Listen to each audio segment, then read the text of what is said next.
ng puklo. Lapit ng mga anak to. Sila namin dinala sa section ng mga malapit ng mga anak.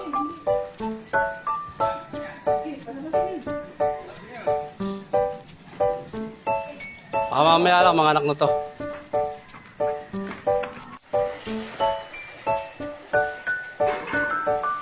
Yan po yung mga malapit ng mga anak.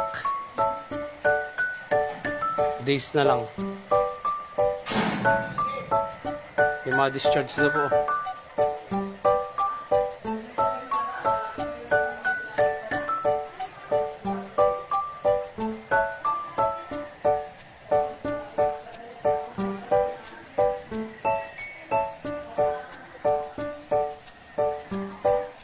Dito na po sila sa mga section na malapit ng mga anak.